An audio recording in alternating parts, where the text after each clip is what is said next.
క్రీస్తుని ధరించుకొనుట అన్నటువంటి అంశాన్ని ఈరోజు వాక్యం నుంచి నేర్చుకుందాం. మామూలుగా ధరించుకోవడం అంటే అర్థం ఏంటంటే, దేనికి ధరించుకొని అనే పదాలను మనం ఉపయోగిస్తామంటే, ఎవరైనా బట్టలు వేసుకున్నారనుకోండి, మంచి వస్త్రాలు ధరించుకున్నారు అంటారంటే. ఎవరైనా బంగారు ఆభరణాలు పెట్టుకున్నారనుకోండి, మంచి విలువైనటువంటి ఆభరణాలని ధరించారు అని మనం మాట్లాడుతూ ఉంటాం. అంటే అది ఏదైనా మన శరీరం మీద మనం వేసుకున్నది ఏదైనా ఉంటే అది వస్తువు కానివ్వండి, బట్టలు కానివ్వండి, ఇలాంటివి ఏవైనా సరే అవి ధరించుకున్నారు అనే పదాన్ని ఉపయోగిస్తూ ఉంటాం.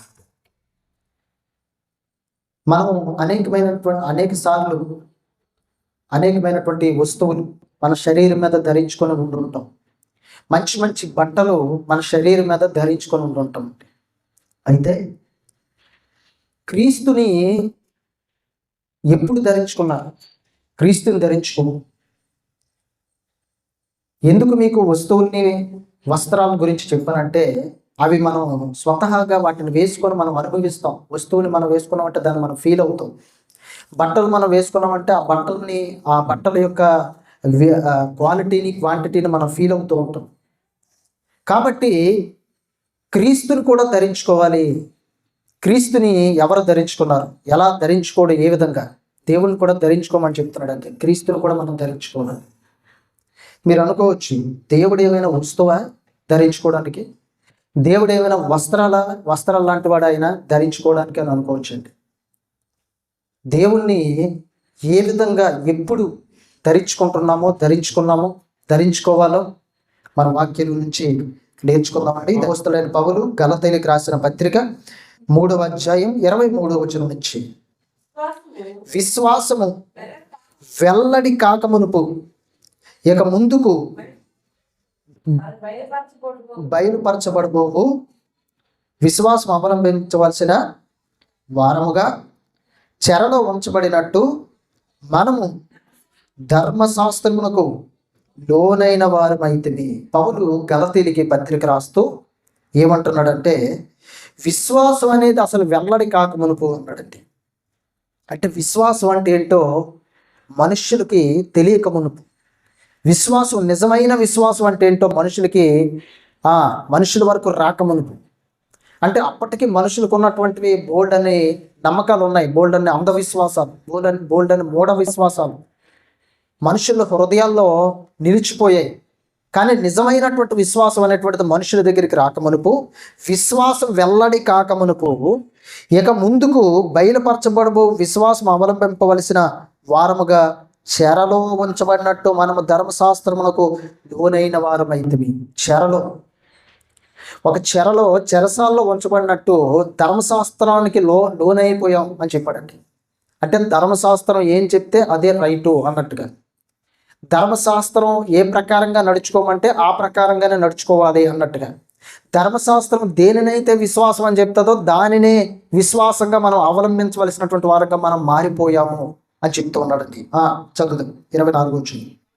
కాబట్టి మనము విశ్వాస మూలమున నీతిమంతులమని తీర్చబడినట్లు క్రీస్తుని వద్దకు మనలను నడిపించుటకు ధర్మశాస్త్రము మనకు బాల శిక్షకుడు అయ్యను. అందరూ జాగ్రత్త వినాలండి. ఈ యొక్క ధర్మశాస్త్రం అట ఏ విధంగా మనల్ని ముందుకు నడిపించిందటనంటే, కాబట్టి మనము విశ్వాస మూలమున నీతిమంతులమని తీర్చబడినట్లు అన్నాడండి. అంటే మనుష్యులందరూ కూడా విశ్వాసం కలిగి ఆ విశ్వాసాన్ని బట్టి నీతిమంతులుగా తీర్చబడ్డానికట ధర్మశాస్త్రం ఏం చేసిందట అక్కడ మనం చూసినట్లయితే, క్రీస్తునందుకు మనల్ని నడిపించుటకు ధర్మశాస్త్రం మనకు బాల శిక్షకుడు అయ్యను. అంటే ఒక వ్యక్తిని ఇంకొక వ్యక్తి దగ్గరికి నడిపించడానికి, మనుషుల్ని ప్రభువు దగ్గరికి నడిపించడానికి, విశ్వాసాన్ని బట్టి మనం నీతిమంతులుగా తీర్చిదిద్దబడ్డానికి ధర్మశాస్త్రం అట క్రీస్తు దగ్గరికి మనం నడిపించడానికి బాల శిక్షకుడు అయ్యను. బాల శిక్షకుడు, బాలలు అని ఎవరిని పిలుస్తారంటే చిన్నవాళ్ళని. అంటే ధర్మశాస్త్రం మనకు బాల శిక్షకుడు అయింది. అంటే ఆ యొక్క ధర్మశాస్త్రానికి ఉన్నటువంటి కెపాసిటీ ఏంటంటే, దేవునికి ఉన్నంత దేవుని వాక్యానికి ఉన్నంత అధికారం ధర్మశాస్త్రానికి లేదండి. ధర్మశాస్త్రమే దేవుని వాక్యం, కానీ పరిపూర్ణంగా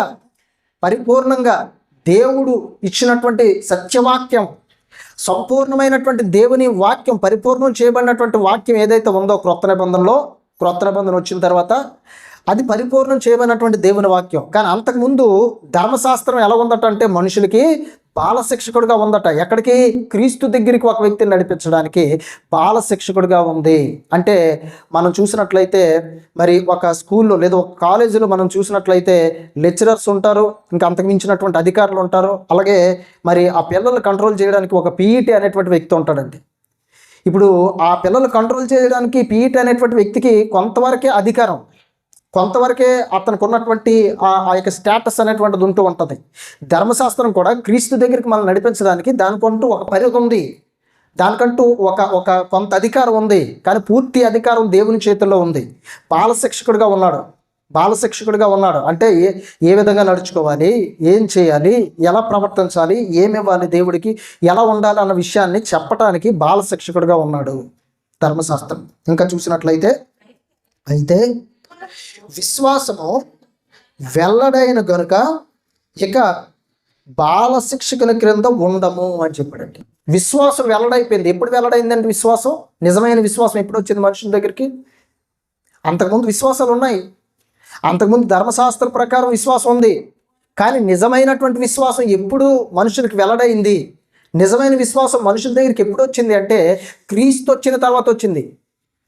క్రీస్తు రాకమునుపు నిజమైన విశ్వాసం మనుషుల దగ్గరికి రాలేదండి. అందుకే రోమీయులకు రాసిన పత్రికలో పౌలు ఏం చెప్తాడంటే వినుట వలన విశ్వాసం కలుగును. ఆ మాట క్రీస్తును గురించినటువంటిదే ఉండాలి అని చెప్పాడంటే, అంటే నిజమైనటువంటి విశ్వాసం క్రీస్తునందున్నది. క్రీస్తు వచ్చిన తర్వాత నిజమైన విశ్వాసం వెల్లడైంది.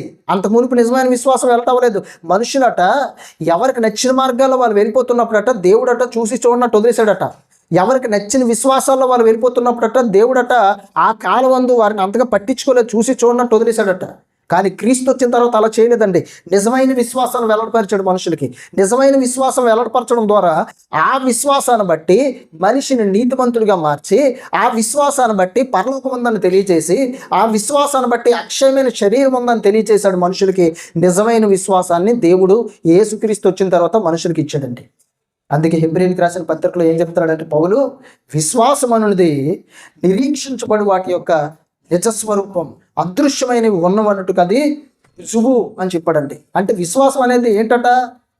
నిరీక్షించబడి వాటి యొక్క నిజస్వరూపం. అంటే మనుషులకి అక్కడ అంతవరకు కూడా ఉన్నది లోక సంబంధమైన విశ్వాసాలు, మూఢ విశ్వాసాలు, అంధవిశ్వాసాలు, అంధకార విశ్వాసాలు, మరి మూఢ నమ్మకాలు, ఇవి మనుషుల హృదయాలు ఉండేవి. కానీ మనుషులకు నిజమైన విశ్వాసం ఎప్పుడు కలిగిందంటే ఇదిగో క్రీస్తు వచ్చిన తర్వాత నిజమైన విశ్వాసం కలిగింది. వినుట వల్ల విశ్వాసం కలగాలి అంటే వాక్యమే నిజమైన విశ్వాసాన్ని కలిగించింది. క్రీస్తు మాటలే నిజమైన విశ్వాసాన్ని మనుషులకి కలిగించాయి. ఇంకా చూసినట్లయితే చెప్తున్నారు చూడండి 25వ వచనంలో, అయితే విశ్వాసం వెల్లడైన గనుక ఇక బాలశిక్షకుని క్రింద ఉండము. అంటే ఇప్పుడు ధర్మశాస్త్రాన్ని కింద ఉండవలసినటువంటి అవసరం లేదు. ఎందుకంటే ధర్మశాస్త్రం అనేటువంటిది కొంతవరకే అధికారం కలిగి ఉన్న, లేదా కొంతవరకే తన పరిధిని కలిగి ఉన్నటువంటిది ధర్మశాస్త్రం. కానీ ఇప్పుడు ధర్మశాస్త్రం కింద ఉండాల్సినటువంటి అవసరం లేదు. ఇప్పుడు ధర్మశాస్త్రం కింద ఉండాల్సినటువంటి అవసరం లేదు. ఇంకా ముందుకెళ్ళాం మనం, ఇంకా పై స్థాయికి వెళ్ళాం విశ్వాసంలో, ఇంకా భక్తిలో ముందుకెళ్ళాం, పై స్థాయికి వెళ్ళాం. ఇప్పుడు ధర్మశాస్త్రం కింద బాలశిక్షకుని కింద ఉండవలసినటువంటి అవసరం లేదు. అంటే పిల్లలు ఎల్కేజీలో చేరేటప్పుడు అక్కడ చిన్న ఏబిసిడి లాంటివి, లేకపోతే చిన్న పదాలన్నీ కూడా నేర్పిస్తూ ఉంటారండి. 10th క్లాస్కి వెళ్ళిపోయాడు అనుకోండి, అప్పుడు వీటితో పని ఉంటుందా? ఉండదు. ఎందుకంటే ఇది బాలశిక్షకుడు అనుకోండి, ఆ స్థాయి దాటి ఇంకొక గొప్ప స్థాయిలోకి వెళ్ళిపోయాం మనం. ఇప్పుడు ధర్మశాస్త్రం కూడా బాలశిక్షకుడిగా ఉంది ఒకప్పుడు. కానీ ఇప్పుడు నిజమైన విశ్వాసం వెల్లడైన తర్వాత ఇప్పుడు ధర్మశాస్త్రం కింద బాలశిక్షణ కింద ఉండవలసినటువంటి అవసరం లేదు అని చెప్తున్నాడండి. చదువుదాం మరి కొంచెం మాటలు. యేసుక్రీస్తునందు మీరందరూ విశ్వాసం వలన దేవుని కుమారులై ఉన్నారు. ఇదండి నిజమైన విశ్వాసం వెల్లడిపరచడం అంటే. నిజమైన విశ్వాసం వెల్లడిపరచడం అంటే ఏంటంటే, నిజమైన విశ్వాసం వెల్లడిపరచడం అంటే విశ్వాసాన్ని బట్టి మీరందరూ దేవునికి ఏం చేయబడ్డారట? కుమారులు. అంటే మనుషులకి ఏం తెలిసింది? ఓహో, నేను విశ్వాసం ఉంచితే దేవుడు నీతిమంతుడిగా చేయడం మాత్రమే కాదు, కానీ తనకు కుమారుడిగా కుమార్తెగా నన్ను చేసుకుంటున్నాడు అన్న నిజమైన విశ్వాసం మనుషులకు అర్థమైందండి, వెల్లడైంది క్రీస్తు వచ్చిన తర్వాత. అంతవరకు ఆ విషయం తెలీదు. అంటే ఏదో ఒక నమ్మకమే ఉండేది మనుషులకి, ఏదో ఒక అంధవిశ్వాసమే మనుషుల హృదయాల్లో ఉండేది. కానీ క్రీస్తు వచ్చిన తర్వాత వినుటి వల్ల విశ్వాసం కలిగిననే మాట ఎప్పుడైతే ఆయన చెప్పి ఉన్నాడో పౌలు ద్వారా, మరి ఆ విశ్వాసాన్ని బట్టి, విశ్వాసం అనేది నిరీక్షించబడి వాటి యొక్క నిజస్వరూపం అని అదృశ్యమైనవి ఉన్నదని నువ్వు నమ్మాలని ప్రభు ఎప్పుడైతే తెలియచేశాడో, అప్పటి నుంచి కూడా మనుషులకి నిజమైన విశ్వాసం వెల్లడపరచబడింది. ఏంటంటే, విశ్వాసాన్ని బట్టి ధర్మశాస్త్రం ద్వారా బాలశిక్షణ కింద ఉన్నప్పుడు నీతిమంతులుగా మార్చబడ్డాం. అంతవరకే కొంతవరకు అర్థమైంది. కానీ దాని పూర్తి స్థాయి ఎప్పుడు అర్థమైందని అంటే, విశ్వాసాన్ని బట్టి నీతిమంతులుగా మార్చడమే కాకుండా దేవునికి కుమారులుగా కూడా దేవుడు ఏం చేస్తున్నాడట? మారుస్తున్నాడు. ఇప్పుడు పరిపూర్ణమైపోయిందండి విశ్వాసం. అంతవరకు విశ్వాసం ఉంచితే నీతిమంతుడిగా మారుస్తాడు, క్రియలు బట్టి నీతిమంతుడిగా మారుస్తాడని మాత్రం అర్థమైంది బాల శిక్షకుల కింద ఉన్నప్పుడు. కానీ ఇప్పుడు విశ్వాసం వెల్లడైపోయిన తర్వాత ఏం జరిగిందట తెలుసా? ఓహో, విశ్వాసం ఉంచితే దేవుడు ఒక మనిషిని పురుషుడైనా స్త్రీ అయినా మనిషిని నీతిమంతుడిగా మార్చడమే కాకుండా ఆ మనిషిని దేవునికి కుమారుడిగా చేసుకుంటున్నాడు. విశ్వాసాన్ని బట్టి దేవునికి కుమార్తెగా చేసుకుంటున్నాడు అన్న విషయం అర్థమైందండి. ఇంకా చదువుతాను చూడండి. 27వ వచనాన్ని జాగ్రత్తగా మీరు చూడాలి. క్రీస్తులోనికి బాప్తిస్మము పొందిన మీరందరూ చూడండి క్రీస్తుని ధరించుకొని ఉన్నారు అని చెప్పండి. అందులోనికంటే బాప్తిస్మం పొందడం, క్రీస్తులోనికి బాప్తిసం పొందడం అని చెప్పాడండి. వాస్తవానికి బాప్తిసం పొందేటప్పుడు ఏమని మనం మామూలుగా వింటూ ఉంటాం? చదవండి. మత్తయి రాసిన సువార్త 28వ అధ్యాయం మత్తయి రాసిన సువార్త 19వ వచనం. కాబట్టి మీరు వెళ్ళి సమస్త జనులను శిష్యులుగా చేయండి. ప్రభువు పరలోకానికి వెళ్ళిపోయే ముందు ఉన్నటువంటి శిష్యులతో ఏం చెప్తున్నాడంటే, పరలోకానికి మరికొన్ని నిమిషాల్లో ఆయన పరలోకానికి వెళ్ళిపోతాడు అనగా అక్కడికి తీసుకెళ్ళి కొండ దగ్గరికి తీసుకెళ్ళి ఏమని చెప్పాడు చూడండి. అక్కడ 19వ వచనం. కాబట్టి మీరు వెళ్ళి, ఫస్ట్ మాట ఏం చెప్పాడు? మీరు వెళ్ళండి. మీరు ఇక్కడ యెరూషలేములో ఉండిపోవడం కాదు, మీరు ఈ సమరయ యెరూషలేములో ఉండిపోవడం కాదు, మీరు వెళ్ళాలి. ఇక్కడి నుంచి దాటి అనేక ప్రాంతాలకి, పట్టణాలకి, దేశాలకి మీరు వెళ్ళాలి. వెళ్ళి సమస్త జనుల్ని అన్నాడండి. అంటే ఇశ్రాయేలీలు మాత్రమే కాదు, సమరయుల్ని, గ్రీకుల్ని, అన్యజనుల్ని, అందరినీ, సమస్త జనుల్ని మీరు నాకు ఏం చేయాలంటే శిష్యులుగా చేయండి అన్నాడండి.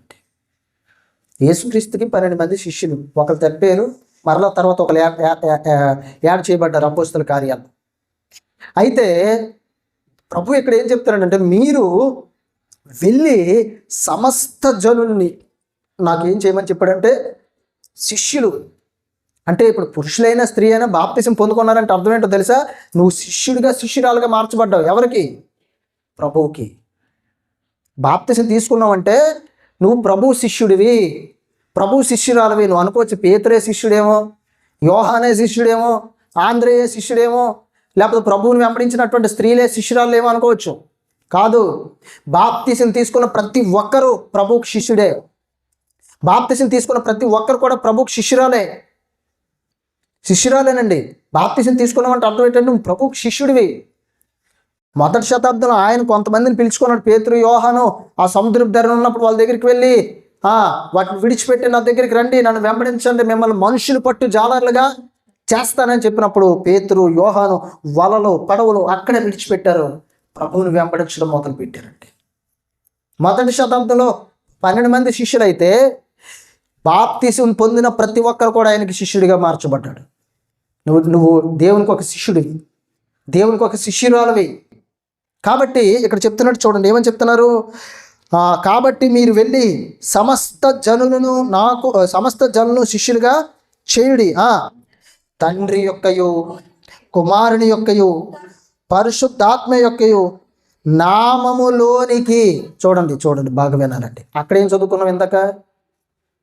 గలతీయులకు రాసిన పత్రికలో ఏం చదువుకున్నాం?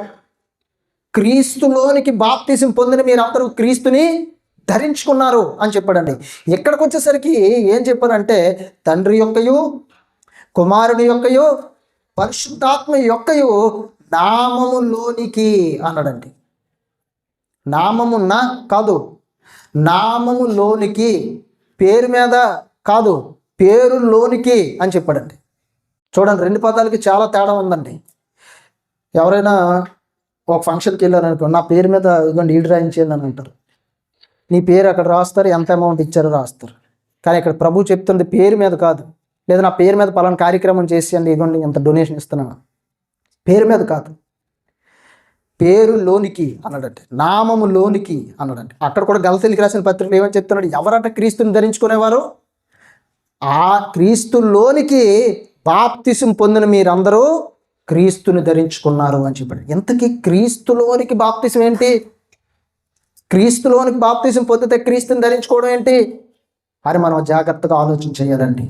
ఆయన పేరు మీద బాప్తిసం తీసుకున్నాం, తండ్రి యొక్క కుమారుని యొక్క పరిశుద్ధాత్మ యొక్క నామంలోనికి బాప్తిసం తీసుకున్నాం. కానీ ఆయన నామములోనికి బాప్తిసం తీసుకోవడం, ఆయన నామములోనికి క్రీస్తులోనికి బాప్తిసం పొందిన మీరందరూ. ఇప్పుడు మరలా ఆ గలతీయులకు రాసిన పత్రికలో మరొకసారి చదువుతాం మాటలు. 3వ అధ్యాయం 27 చదువుదాం.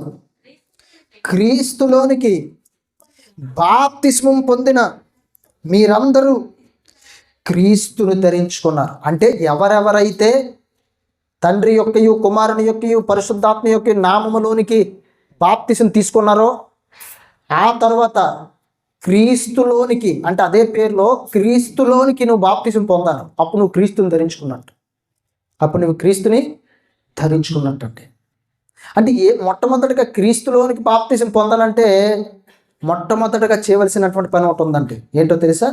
మీరు మారు మనసు పొంది పాప క్షమాపణ నిమిత్తం ప్రతివాడు యేసుక్రీస్తు నామమున బాప్తిస్మం. చూడండి, అపోస్తుల కార్యాలు 2వ అధ్యాయం 8వ వచనం చదువుతాం. పేతురు, మీరు మారు మనస్సు పొంది పాప క్షమాపణ నిమిత్తం ప్రతివాడు ఇక్కడ నా ఉందా లోనికేనా ఉందా? నామము నాని ఉందా లోనికేనా ఉందా? నామం లోనికేనా ఉందా? నామం అని ఉంది చూడండి. అంటే తండ్రి యొక్క పరిశుద్ధాత్మ, తండ్రి యొక్క కుమారుని యొక్క పరిశుద్ధాత్మ నామంలో నీకు బాప్తిసం ఇస్తున్నాను అంటారు. జస్ట్ అక్కడ నామం అనే పదం మాత్రమే ఉపయోగించబడుతుంది. కానీ బాప్తిసం తీసుకుంటున్నావు అన్నప్పుడు మొట్టమొదటిగా నువ్వు ఆయనలోనికి ఎంటర్ అవ్వాలి. లోనికి అంటే అర్థం ఏంటండి? ఆయనలోనికి ఎంటర్ అవ్వాలి.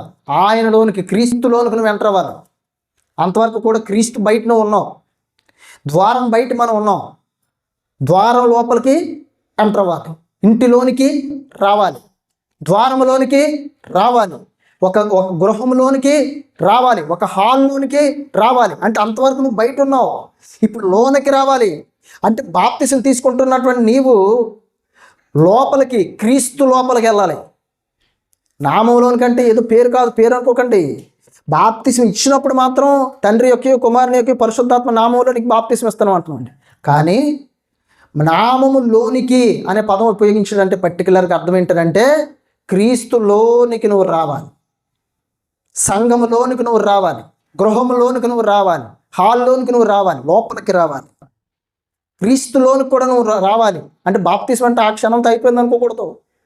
ఆ తర్వాతే నిజమైన జీవితం నీకు ప్రారంభించబడుతుంది. నిజమైన ఆత్మీయ జీవితం అక్కడి నుంచి నీకు ప్రారంభించబడుతుంది. క్రీస్తులోనికి రావాలి, క్రీస్తులోనికి. అందుకే చెప్తున్నాడు చూడండి, ఒకసారి పౌలు ద్వారా దేవుడు ఏం రాయించాడో చూద్దామండి. అపోస్తలుడైన పౌలు ఎఫెసీయులకు రాసిన పత్రిక 5వ అధ్యాయం 8వ వచనం, 8, 9 వచనాలు. మీరు పూర్వమందు, అంటే బాప్తిసం తీసుకోక మునుపు, ప్రభు దగ్గరికి రాక మునుపు, వాక్యాన్ని అంగీకరించక మునుపు, నిజమైన విశ్వాసం నీకు వెల్లడి కాక మునుపు చీకటి అయి ఉంటిరి. ఇప్పుడైతే ప్రభువునందు వెలుగై ఉన్నారు. ఎప్పుడండి ప్రభువునందు వెలుగు? ఎప్పుడు వచ్చింది ప్రభువునందు? క్రీస్తులోనికి. బాప్తిసం పొందిన తర్వాత నువ్వు క్రీస్తులోనికి రావాలి. బాప్తిసం పొందితే సరిపోదు, బాప్తిసం అందరూ పొందుతారు, కానీ క్రీస్తులోనికి వస్తేనే నువ్వు క్రీస్తుని ధరించుకున్నట్టు. చెప్తాను, చదువుదా. ప్రభువునందు వెలుగై ఉన్నారు. వెలుగు ఫలము సమస్త విధమైన మంచితనము, నీతి, సత్యమను వాటిలో కనబడుచున్నది. వెలుగు ఫలం అంటే ఎక్కడ కనబడుతుందో తెలుసండి. ఇక్కడ చెప్తున్నట్టు చూడండి, సమస్త విధములైన మంచితనము. అంటే క్రీస్తులోనికి నువ్వు వచ్చావంటే నీలో ఏం స్టార్ట్ అవ్వాలి? మంచితనం. రెండోది నీతి స్టార్ట్ అవ్వాలి. మూడోది సత్యము వాటిలో కనబడుచున్నది.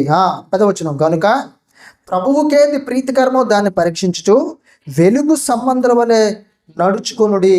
వెలుగు సంబంధుల వలె నడుచుకొనుడి. ఇంకొక సందర్భాన్ని కూడా మరి దేవుడు పౌలు ద్వారా రాయించినటువంటి ఇంకో సందర్భాన్ని కూడా చూద్దామండి.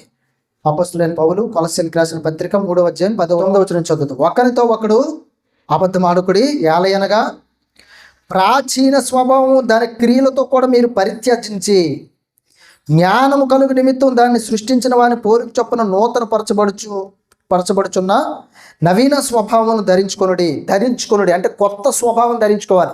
అంతవరకు కూడా పాత స్వభావం ధరించుకున్నాం, కానీ ఇప్పుడు వచ్చేసరికి నవీన స్వభావం అంటే క్రీస్తు స్వభావాన్ని నువ్వేం చేయాలి? ధరించుకోవాలి. ఇప్పుడు బాగా వినాలండి. క్రీస్తులోనికి బాప్తిసం పొందడం అంటే అర్థం ఏంటంటే క్రీస్తు స్వభావాన్ని ధరించుకోవాలి. అర్థమైందండి? క్రీస్తులో బాప్తిసం పొందేస్తున్నాం, మామూలు నీటిలోంచి బయటకు వచ్చేస్తున్నాం, కానీ స్వభావం అంతవరకు నీ స్వభావం ప్రాచీన స్వభావం అనుకో. నీ స్వభావం ప్రాచీన స్వభావం, లోక స్వభావం, చీకటి స్వభావం అనుకో.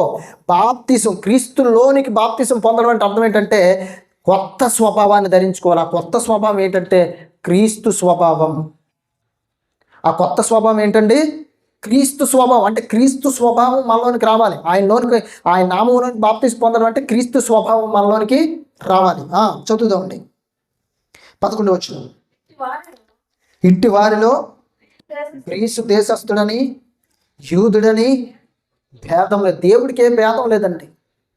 దేవుడికి నువ్వు అన్యుడివా, నువ్వు గ్రీసు దేశస్థుడివా, నువ్వు యూదుడివా లేదు. నువ్వు తండ్రి మారు మనసు పొంది పాప క్షమాపణ నిమిత్తం తండ్రి కుమార పరిశుద్ధాత్మ నామములో నువ్వు బాప్తిసం తీసుకొని, రెండోది క్రీస్తులోనికి నువ్వు బాప్తిసం తీసుకుంటే క్రీస్తుని ధరించుకుంటావు. క్రీస్తులోనికి బాప్తిసం తీసుకోవడం అంటే అర్థం ఏంటంటే కొత్త స్వభావాన్ని ధరించుకోవడం. క్రీస్తు స్వభావం నీలోనికి రావాలి. నీ స్వభావం మారిపోవాలి. నీ స్వభావం విడిచిపెట్టాలి. బాప్తిసం తీసుకున్నావంటే క్రీస్తు స్వభావం నీలోనికి రావాలి. ఆయన స్వభావం నీలోనికి రావాలి. అప్పుడు క్రీస్తులోనికి నీవు బాప్తిసం తీసుకున్నట్టు. ఆయన గట్ట గ్రీసు దేశస్థుడని యూదుడని భేదము లేదు. సున్నతి పొందుటి అని సున్నతి పొందకపోవటని భేదము లేదు. యూదులకేంటి? సున్నతి పొందితేనే అతను నీతిమంతుడు. కానీ పౌలు ద్వారా దేవుడు ఏం రాయించాడు? సున్నతి పొందుటి అందు కానీ పొందటి అందు కానీ ఏమి లేదు. దేవుడికి ఆ భేదం ఏం లేదు. దేవుడికి ఆ భేదం ఏం లేదు. పాత నిబంధనలు అది విస్తృతంగా యూదుల్లో ఉండేది. సున్నతి పొందితేనే ఆ వ్యక్తి ప్రతిదానికి అర్హుడు, నీతిమంతుడు. కానీ సున్నతి పొందకపోతే నీతిమంతుడు కాదు. కానీ ఇప్పుడు సున్నతి పొందిటి అందే కానీ పొందకపోవడం కానీ దేవునికి ఏ భేదం కూడా లేదు. పరదేశి అని, శిథీనుడని, స్వతంత్రుడని లేదు, కానీ క్రీస్తే సర్వమును అందరిలో ఉన్నవాడై ఉన్నాడు అని చెప్పాడండి దేవుడి కట, ప్రభువు కట. చూడండి, అక్కడ మనం చూసినట్లయితే పరదేశి అని, సిద్ధీనుడని అంటే అర్థం ఏంటంటే ఒక తెగ ఏమని ఉంటుంది? అనాగరికమైన ఒక జనం, అంటే ఒక ట్రైబ్ అనుకోండి. ట్రైబ్స్ ఉంటారు కదా అడవుల్లో, వాళ్ళైనా సరే దేవుడికి భేదం లేదటండి. ఎవ్వరు మారు మనసు పొందినా సరే ఆయన అంగీకరించడానికి సిద్ధంగా ఉన్నాడట. సిద్ధంగా ఉన్నాడట. దాసుడు, స్వతంత్రుడు అంటే స్వతంత్రంగా ఉండేటువంటి వాడు, ఎవరి దగ్గర దాస్యత్వం చేసేవాడని కూడా దేవునికి భేదము లేదటండి. క్రీస్తే సర్వమును అందరిలో ఉన్నవాడై ఉన్నాడు. దేవుడట ఆయనే సర్వమట, ఆయనే అందరిలో ఉన్నాడట. ఎవరిలోనంటే మా నిజంగా క్రీస్తులోనికి బాప్తిసం పొందిన వాళ్ళు. ఇప్పుడు చదువుతాం 12వ వచనం. కాగా దేవుని చేత ఏర్పరచబడిన వారును పరిశుద్ధులు ప్రియులైన వారికి తగినట్లు చూడండి, మీరు జాలిగల మనస్సు, దయాలత్వము, వినయం, సాత్వికం, దీర్ఘశాంతమును ధరించుకొనుడి. ఏంటి ఇవన్నీ కూడా క్రీస్తులో ఉన్నాయా లేవా? అందరు వినాలి. ఏటేటి అవి చూడండి మరోసారి. జాలిగల మనస్సు క్రీస్తులో ఉందా? ఉంది. రెండోది దయాలత్వం క్రీస్తులో ఉందా? ఉంది. వినయం, ఆయన తగ్గించుకున్నాడా? ఆయన తగ్గించుకుని సిలువ మరణం పొందాడా? వినయం ఉందా? క్రీస్తులో ఉంది. నాలుగవది సాత్వికం, ఆయన ఎంత గేలి చేసినా అవమానపరిచినా సాత్వికాన్ని వహించాడా లేదా? సాత్వికం క్రీస్తులో ఉంది. ఇంకా దీర్ఘశాంతం, ఆయన సహించాడు, ఎంతైనా సరే సహించాడు, ఆయన ఎంతైనా ఓర్చుకున్నాడు ఆయన. ఇవన్నీ కూడా క్రీస్తులో ఉన్నాయి. ఇప్పుడు పౌలు ఏమంటున్నాడంటే వీటిని మీరు ధరించుకోండి. అంటే క్రీస్తులోని బాప్తిసం పొందడం అంటే నీ స్వభావాన్ని మార్చుకోవాలి. రెండో విషయం ఏంటంటే క్రీస్తులోనికి బాప్తిసం పొందడం అంటే క్రీస్తుని ధరించుకోవడం అంటే అర్థం ఏంటంటే ఇగోండి ఇక్కడ ఉన్నటువంటి ఆయన స్వభావంలో ఆయన లక్షణాలను ధరించుకోవాలి. ఏంటవి అవి ఇక్కడ చెప్తున్నాడు చూడండి. జాలిగల మనస్సు, దయాలత్వం, వినయం, సాత్వికం, దీర్ఘశాంతాన్ని నువ్వేం చేయాలట? ధరించుకోవాలి. అంటే ఇవన్నీ కూడా నువ్వు కలిగి ఉంటే నువ్వు క్రీస్తులోని బాప్తిసం పొందినవాడు, క్రీస్తుని ధరించుకున్నవాడు. ఇవన్నీ నీలో ఉంటేనే నువ్వు క్రీస్తుని ధరించుకున్నవాడివి, ధరించుకున్న దానివి, లేకపోతే కాదండి. ఇంకా కింద చెప్తున్నాడు చూడండి 13 వచనం. ఎవడైనాను తనకు హాని చేసినని ఒకడు అనుకుని ఎడల ఒకరినొకడు సహించుచు ఒకరినొకడు క్షమించుడి, ప్రభువు మిమ్మల్ని క్షమించులాగున మీరును క్షమించు. అంటే ప్రభువులో క్షమించే స్వభావం ఉందా? ప్రభువులో క్షమించే స్వభావం ఉందా? ఉంది, పుష్కలంగా. ఆయనలాగా ఎవడు భూమి మీద ఎవడు క్షమించలేడండి. ఇప్పుడు ఎవరైనా నీకు కీడు చేస్తే, హాని చేస్తే ఏం చెప్తున్నాడో మీరు ఒకరికొకడు క్షమించండి. ఇదిగో ప్రభువులో క్వాలిటీ ఉంది, ప్రభువులో ఆ స్వభావం ఉంది. మీరు ప్రభు క్రీస్తులోనికి నిజంగా బాప్తిసం తీసుకుంటే, క్రీస్తుని ధరించుకున్న వారైతే మీరు క్షమించండి అని చెప్పాడండి. జాలిగల మనసుని, దయానత్వాన్ని, వినయాన్ని, సాత్వికాన్ని, తర్వాత దీర్ఘశాంతాన్ని మీరు ఏం చేయాలి? ధరించుకోవాలి. అంత మాత్రమే కాకుండా క్రీస్తులో క్షమించే గుణం ఉంది, క్షమించే స్వభావం ఉంది. అది మీరేం చేయాలంటే ధరించుకోవాలి. అప్పుడే మీరు క్రీస్తులోనికి బాప్తిసం పొందినట్టు. అంటే బాప్తిసం పొందడం వేరు, క్రీస్తులోనికి బాప్తిసం పొంది ఆయన ధరించుకోవటం వేరు.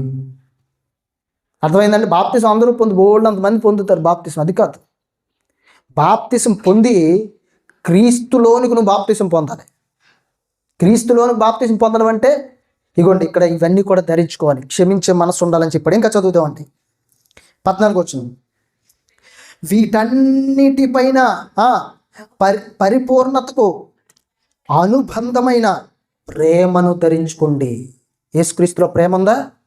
ఉంది, 100% ఉంది, 200% ఉంది, 1000% ఉందండి.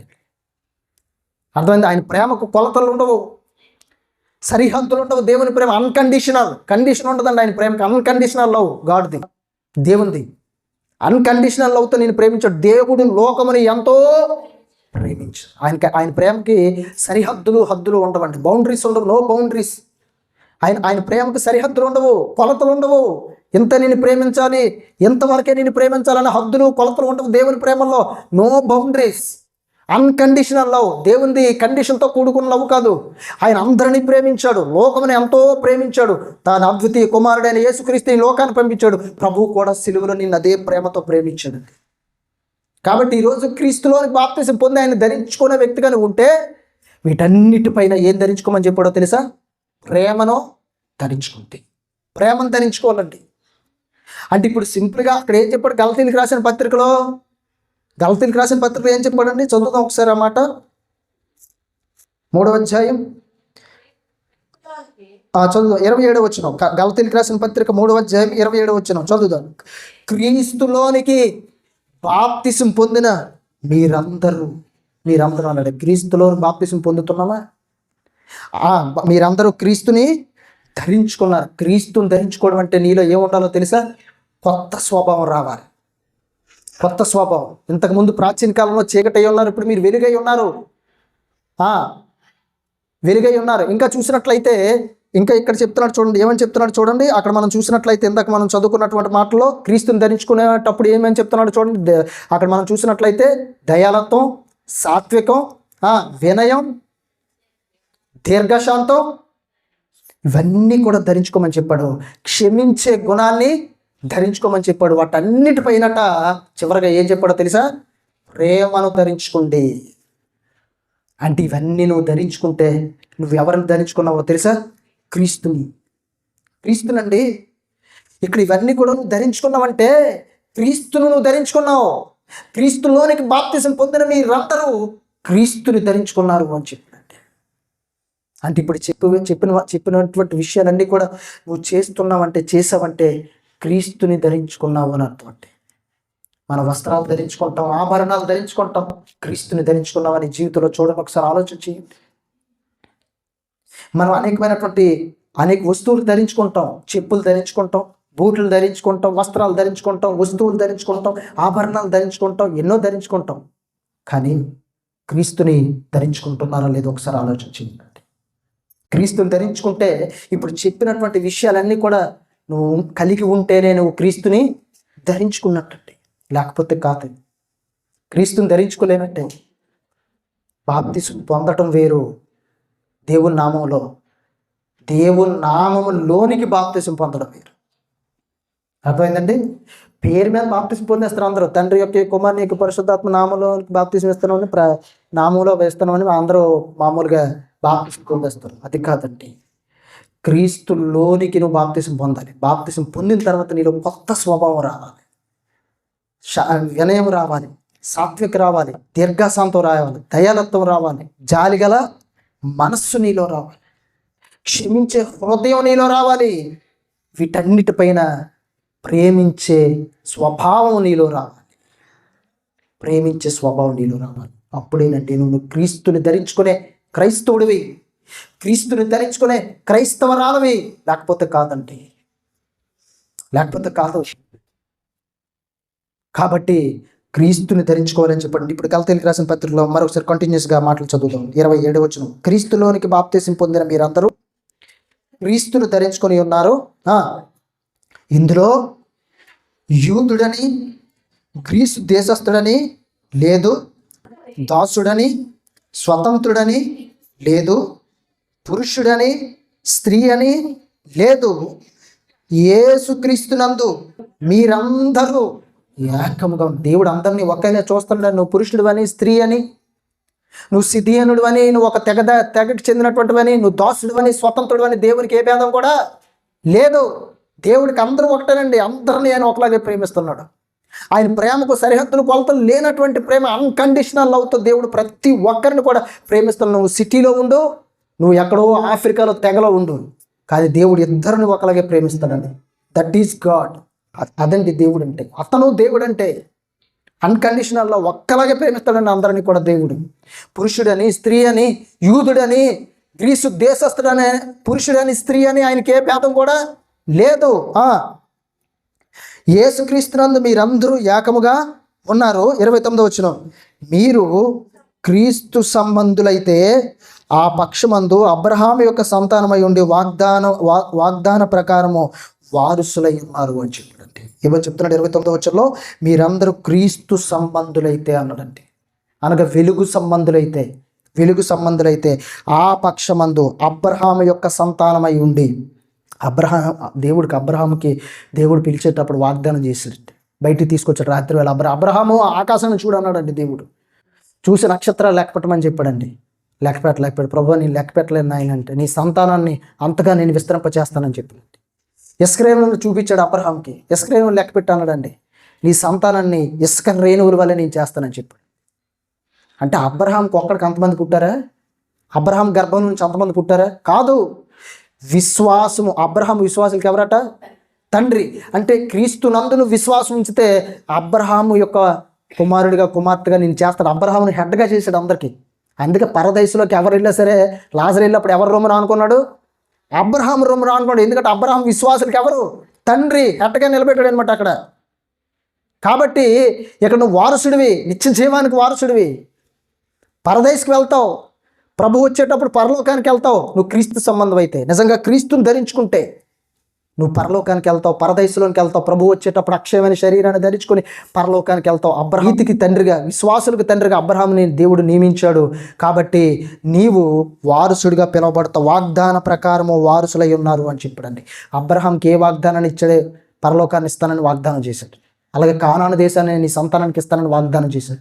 నిన్ను బట్టి జనాలందరినీ దీవిస్తానని, ఆశీర్వదిస్తానని వాగ్దానం చేశాడు. అలాగే ప్రభు ఇంకో మాట కూడా చెప్పాడండి. ఆయన ఎరుకో త్రోవకుండా వెళ్ళేటప్పుడు జక్కయ్య దగ్గరికి వెళ్ళాడండి. జక్కయ్య ఇంట్లోకి వెళ్ళాడండి. జక్కయ్యని పిలిచాడు. జక్కయ్య లోపలికి ఆహ్వానించాడు. ప్రభు, నేను ఎవరి దగ్గర అన్యాయంగా తీసుకుంటే వాళ్ళకి 4 వంతులు మరలా తిరిగి ఇచ్చేస్తానని వెంటనే మారు మనసు పొంది ఇచ్చేస్తున్నాడండి. అప్పుడు ప్రభు ఒక మాట చెప్పారండి. ఏంటో తెలిసి, ఎత్తడునో అబ్రహాము కుమారుడే అన్నాడండి. దేన్ని బట్టి? విశ్వాసాన్ని బట్టి. విశ్వాసాన్ని బట్టి జక్కే నీతిమంతుడిగా మార్చబడ్డాడు ఆ క్షణంలో. తెలుసా? విశ్వాసాన్ని బట్టి ఆ ఒక్క క్షణంలో దేవుడు అబ్రహాముకు చేసిన వాగ్దానాన్ని బట్టి నీతిమంతుడిగా మార్చబడ్డాడు. వెంటనే ప్రభు ఏమనిసాడో తెలుసా? ఇతడు కూడా అబ్రహాము కుమారుడే. ఇదిగో అబ్రహాంకి ఏ విశ్వాసం నీతి అయితే ఉందో ఆ విశ్వాసం నీతి ఇతరులో కూడా వచ్చిందని చెప్పాడు. కాబట్టి క్రీస్తుని నువ్వు ధరించుకునే వ్యక్తిగానే ఉండాలి. బాప్తిసం తీసుకున్నంత మాత్రంలో నువ్వు క్రీస్తుని ధరించుకున్నావు అనుకోకూడదు. బాప్తిసం తీసుకున్న తర్వాత నీ స్వభావం, నూతన స్వభావం రావాలి. ఇందాక మనం చెప్పుకున్నటువంటి విషయాలన్నీ కూడా నీలో కనిపించాలి నీ ప్రభువుకి. అప్పుడే నువ్వు నిజంగా క్రీస్తుని ధరించుకునే వ్యక్తిగా ఉన్నావు. లేకపోతే లేదండి. ఆలోచించేద్దాం. మంచిది.